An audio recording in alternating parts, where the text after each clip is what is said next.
Friends welcome back on real horror production channel.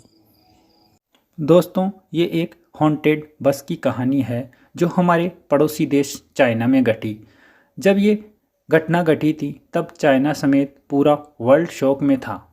कहानी के अनुसार 14 नवंबर 1995 को देर रात एक बस चाइना के युआन बस अड्डे से रवाना होती है और ये उस रात की आखिरी बस थी जिसे मात्र 16 किमी लंबा रास्ता तय करके शुआनशैन बस टर्मिनल तक पहुंचना था, जिसे फ्रेग्रेंस हिल्स के नाम से भी जाना जाता है।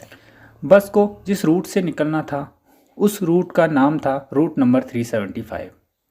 ये रूट पहले से ही काफ़ी बदनाम है। लोग इसके बारे में अपने डरावने अनुभव शेयर किया करते हैं।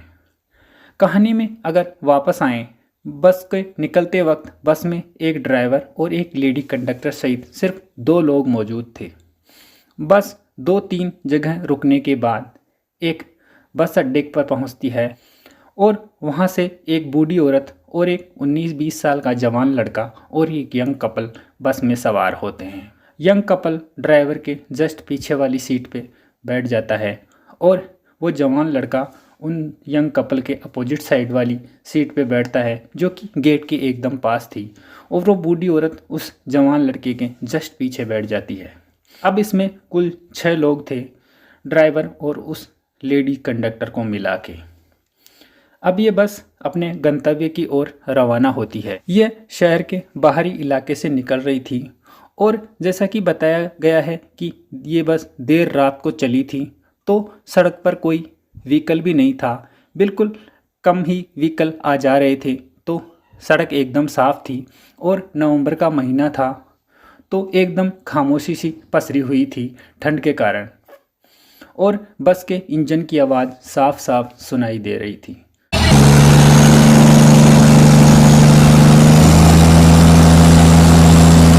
दो तीन बस अड्डे और गुजर गए और उसमें एक भी सवारी नहीं चढ़ी, और बाद में ड्राइवर की नज़र पड़ती है कि एक बस स्टॉप आने वाला था और उस बस स्टॉप से जस्ट 50-60 मीटर पहले ही 2 सवारी खड़ी है और वो बस को रुकने का इशारा कर रहे थे। ड्राइवर ने लेडी कंडक्टर से कहा कि वो बस अड्डे पर नहीं खड़े हैं और पहले ही खड़े हैं, इसलिए मैं बस को नहीं रोकूंगा क्योंकि वो बस स्टॉप पे नहीं है। तो लेडी कंडक्टर ने समझाया कि रात का वक्त है और ये आखिरी बस है इस रूट की, और शायद उनको अर्जेंसी होगी, शायद वो यहाँ के नहीं हो, तो हमें बस रोकनी चाहिए। लेडी कंडक्टर के समझाने पर वो ड्राइवर मान गया और उसने बस को रोक दिया। बस के रुकते ही बस का दरवाज़ा खुलता है और वो अंदर आ जाते हैं। अंदर आने के बाद देखते हैं कि वो 2 लोग नहीं, वो तो 3 लोग थे। उन दोनों व्यक्तियों ने एक व्यक्ति को अपने बीच में ले रखा था और उस बीच वाले व्यक्ति के दोनों हाथ उनके कंधों पर थे और वो बेहोश सा लग रहा था, या फिर ऐसा लग रहा था उसने ज़्यादा शराब पी रखी हो, और उसके बाल आगे मुंह पे आ रखे थे और उसका चेहरा एकदम नीचे की तरफ झुका हुआ था। ये सब देख के अंदर बैठे सभी लोग हैरान थे और उन्होंने किसी से बात भी नहीं की।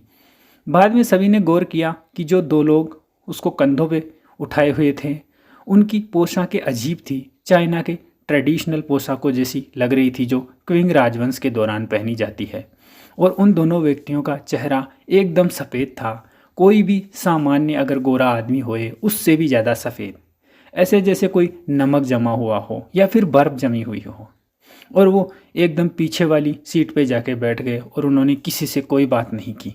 ये देख के सब लोग घबरा से गए क्योंकि आधी रात का वक्त, पहले 2 लोग दिखते हैं और बाद में वो पता चलता है कि 3 लोग थे और उनकी ट्रेडिशनल पोशाकें और उनका बिल्कुल वाइट सा चेहरा। लेकिन बस में मौजूद लेडी कंडक्टर काफ़ी समझदार और निडर थी, तो उन्होंने सबको शांत करने की कोशिश की और बोली कि हो सकता है वो किसी नाटक कंपनी में काम करते हो, इसीलिए उन्होंने ऐसा गेटअप ले रखा है, और शायद बस को पकड़ने के लिए वो जल्दी भाग आए और उन्होंने अपनी पोशाकें चेंज नहीं की, इसीलिए शायद वो ऐसे दिख रहे हैं। और बीच वाला आदमी, उसने ज़्यादा शराब पी रखी होगी इसलिए वो बेहोश है, तो वो उसको सहारा देकर घर ले जा रहे हैं। और ये सब सुनकर उस जवान लड़के ने और यंग कपल ने चैन की सांस ली और उनको विश्वास हो गया कि शायद ऐसा ही होगा और वो आपस में बातें करने लगे। लेकिन बस में मौजूद बूढ़ी औरत अब भी परेशान थी और वो बार बार उनकी तरफ देख रही थी। थोड़ी देर बाद उस यंग कपल का स्टॉप आ गया और उन्होंने बस को रुकवा के वहाँ पर उतर गए। अब बस में 7 लोग मौजूद थे, बूढ़ी औरत, वो जवान लड़का, लेडी कंडक्टर, ड्राइवर और वो 3 लोग जो सबसे लास्ट में बस में चढ़े थे। बाहर ठंडी हवाएं चल रही थी और सरसर की आवाज़ें आ रही थी और वो लेडी कंडक्टर और ड्राइवर आपस में बातें करके हंस रहे थे।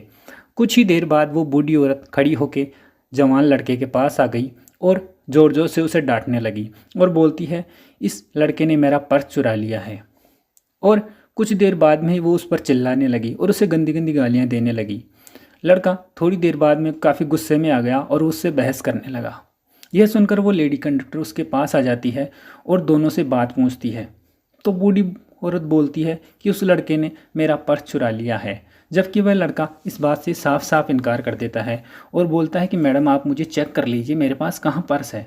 लेकिन वो बूढ़ी महिला मानने को तैयार नहीं थी और काफ़ी गुस्से में आ जाती है और उस लड़के का कॉलर पकड़ के खींचती है। उस लेडी कंडक्टर के बार बार समझाने पर भी वो नहीं मानती और बोलती है कि आगे बस वाले स्टॉप पे रोक दीजिएगा, मैं इसे पुलिस के पास लेके जाऊंगी और इससे मेरा पर्स वापस लूँगी।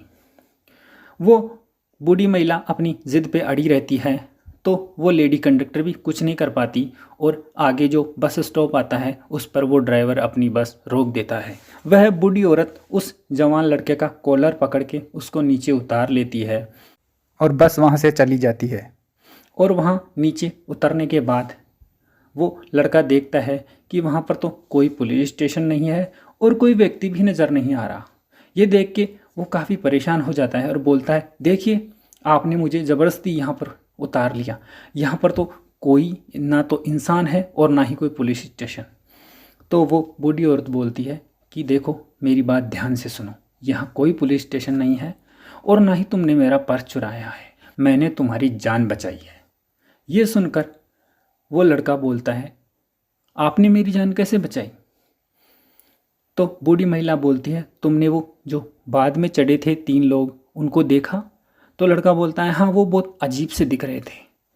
तो बूढ़ी महिला बोलती है, वो अजीब से तो दिख रहे थे लेकिन मैं बार बार उनको देखे जा रही थी। मैंने देखा कि एक तेज़ हवा का झोंका अंदर आया खिड़की से और उनके कपड़े उड़ गए। तो मैंने देखा कि वो जो 2 लोग बगल में बैठे थे उस तीसरे वाले बेहोश आदमी के, उनके पाँव ही नहीं है नीचे, वो ऐसे ही थे और मैंने बार बार देखा था ये सब। तो वो लड़का थोड़ा सा परेशान सा हो गया और उसने सोचा कि शायद ये कोई मजाक कर रही है, लेकिन उस महिला के बार बार समझाने पर वो मान गया और उसे थोड़ी घबराहट सी होने लगी। तो वो उस बूढ़ी महिला से पूछता है कि अब हमें क्या करना चाहिए। उसने कहा कि आगे हमें कोई पुलिस स्टेशन ढूंढ पर उस पर ये खबर देनी चाहिए। तो वो लड़का उस बूढ़ी महिला के साथ हो लिया और 2-3 किलोमीटर आगे जाने पर उनको एक पुलिस स्टेशन दिखा। वहाँ पर जा कर के अपनी शिकायत दर्ज करवाई। पुलिस ने उनकी शिकायत तो दर्ज कर ली, लेकिन जो बूढ़ी औरत ने बताया कि उनके पाँव नहीं थे तो पुलिस को लगा कि वो शायद मजाक कर रही है। उस रात पुलिस ने उनको समझा बुझा के अपने घर भेज दिया और 14 नवंबर की ये रात गुजर गई। दूसरे दिन 15 नवंबर की सुबह तक वो बस अपनी मंजिल तक नहीं पहुंच पाई, यानी जिस बस को 14 नवंबर की रात को फ्रेग्रेंस हिल्स पहुंच जाना चाहिए था वो 15 नवंबर की सुबह तक भी नहीं पहुंच पाई और उसके ड्राइवर और लेडी कंडक्टर की भी कोई खबर नहीं थी। बस के काफ़ी समय तक अपने निर्धारित स्थान पर नहीं पहुंच पाने पर बस डिपो वालों ने पुलिस स्टेशन में खबर करी। संयोगवश ये वही पुलिस स्टेशन था जहां पर वो बूढ़ी औरत और जवान लड़के ने अपनी शिकायत दर्ज करवाई थी। पुलिस को झट से वो गत रात की बात याद आ गई और उन दोनों को वापस से पूछताछ के लिए बुलवाया। इस बार पुलिस ने मजाक में न लेते हुए उस बूढ़ी औरत और जवान लड़के से अच्छी तरह से पूछताछ करी और साथ ही दोनों को हिदायत भी दी कि आप किसी से इस बारे में कोई बात नहीं करेंगे। दूसरे दिन पुलिस इस बस की खोजबीन में बड़े ज़ोरों शोरों से जुट गई, लेकिन पता नहीं ये बात मीडिया में कैसे लीक हो गई और पूरे चाइना के न्यूज़पेपर की ये हेडलाइन बन गई और लोग इसके बारे में तरह तरह की अफवाहें उड़ाने लगे। लेकिन पुलिस अपने काम में ज़ोरों शोरों से जुटी हुई थी और दिन रात एक करने के बाद भी पुलिस को बस की कोई लीड नहीं मिली। 15 नवंबर और 16 नवंबर दोनों ही दिन बीत गए, लेकिन बस की कोई खबर न थी। 17 नवंबर की सुबह को पुलिस स्टेशन में एक कॉल आया कि एक नदी जिसका नाम है मियून रिजर्व, उसमें एक बस पड़ी हुई है। पुलिस झट से वहाँ पर पहुँच गई और क्रेन मंगवा के बस को बाहर निकाला। जब पुलिस उसके पास गई तो पाया कि ये तो वही बस है जो रूट 375 की बस थी और जिसको फ्रेग्रेंस हिल्स पहुंचना था। इसके बाद पुलिस उस बस के अंदर पहुंची और जांच पड़ताल करने लगी। पुलिस को उसमें 3 मृत लोगों की लाशें मिली। उनमें एक ड्राइवर था और एक लेडी कंडक्टर और एक उस व्यक्ति की लाश थी जो उन अजीब दिखने वाले 2 व्यक्तियों के बीच में था और जिसके बाल नीचे की तरफ लटके हुए थे। ये काफ़ी दुखद था, लेकिन हैरान कर देने वाली बात ये थी कि उनकी मौत 2 दिन पहले या 1 दिन पहले हुई होगी, लेकिन उन तीनों की लाशें इतनी डिकम्पोज हो चुकी थी कि पुलिस बताती है कि ऐसा लग रहा था जैसे 1-2 महीने बीत गए हो। 1-2 दिन में लाशें इतनी ज़्यादा सड़ नहीं सकती, अगर कितनी भी गर्मी हो तो भी नहीं सड़ सकती। और ये तो नवंबर का महीना था, इसमें चाइना का टेम्परेचर कभी कभी तो माइनस में भी चला जाता है, तो लाशें इतनी डिकम्पोज कैसे हो गई। और दूसरी बात ये थी कि बस को जहाँ पर लास्ट स्टॉप पे रुकना था वो थी शुआनशैन और उसको फ्रेग्रेंस हिल्स के नाम से भी जाना जाता है, लेकिन ये बस उसके आखिरी गंतव्य से भी 100 किलोमीटर दूर मिली और बस डिपो वालों का कहना था कि इस बस में इतना फ्यूल ही नहीं था कि ये 100 किलोमीटर जा सके। तो बस आखिर वहाँ तक पहुँची कैसे? इस बात को चेक करने के लिए पुलिस ने उस बस का फ्यूल टैंक खोला। फ्यूल टैंक पूरा ताज़ा खून से भरा हुआ मिला। इसके बाद पुलिस के पास कोई चारा नहीं था, तो पुलिस ने सीसीटीवी कैमरे की तरफ रुख किया और जब पुलिस सीसीटीवी कैमरे को खंगालने लगी तो पाया कि ये बस सीसीटीवी कैमरे में तभी तक कैप्चर हुई है जब वो बूढ़ी औरत और जवान लड़का उस बस से उतरे थे। उसके बाद तो ये बस किसी सीसीटीवी कैमरे में नहीं दिखी। तो आखिर ये बस उस नदी में गई कैसे? कौन सा रास्ता बस ने अपनाया ये पता ही नहीं चल पा रहा था। ये बात काफ़ी रहस्यमयी और डरा देने वाली थी। इसके बाद काफ़ी दिनों तक इस बस के बारे में जांच पड़ताल हुई, लेकिन कोई कामयाबी हाथ नहीं मिली। बताया जाता है कि इस बस के बारे में लगभग 2 सालों तक पुलिस ने जी तोड़ कोशिश की, लेकिन कोई भी कामयाबी हाथ नहीं लगी। कुछ लोग बताते थे कि वो एलियन थे, कुछ लोग बोलते थे वो दूसरे डायमेंशन के लोग हैं, कोई बोलता था कि वो क्विंग राजवंश के सैनिकों की आत्मा थी जो यहाँ पर घूम रही थी और लोगों के मिलने पर उनका कत्ल करके चली गई। आज 2022 में इस घटना को 27 साल हो गए, लेकिन कोई निष्कर्ष नहीं निकला। कुछ सवाल ही बनकर रह गए। उनका कोई जवाब नहीं मिला कि वो दोनों अजीब दिखने वाले आदमी कौन थे। मृत लोगों का शरीर 2 दिन में इतना डिकम्पोज कैसे हो गया? वो बस बिना फ्यूल के 100 किमी कैसे चली?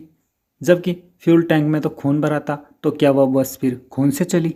और उस बूढ़ी औरत और लड़के के उतर जाने के बाद वो बस सीसीटीवी कैमरे में क्यों कैप्चर नहीं हुई? चाइना के लोग इस बात को एकदम सच्ची घटना मानते हैं और पूरे चाइना में ये कहानी सुनी और सुनाई जाती है। इसे हॉन्टेड बस के नाम से जाना जाता है और इसके बाद इस रूट नंबर 375 को बंद कर दिया गया था और चाइना के लोग इस पर जाने से डरते थे। इस रूट को मोस्ट हॉन्टेड रूट के नाम से जाना जाने लगा और उस समय चाइना के सरकारी न्यूज़पेपर ग्लोबल टाइम्स ने भी इसको हेडलाइन बनाया था और इस घटना को एकदम सच्ची बताई थी। तो दोस्तों, कैसी लगी आपको चाइना की ये हॉन्टेड बस की कहानी? कहानी पसंद आए तो दोस्तों do subscribe, share and comment.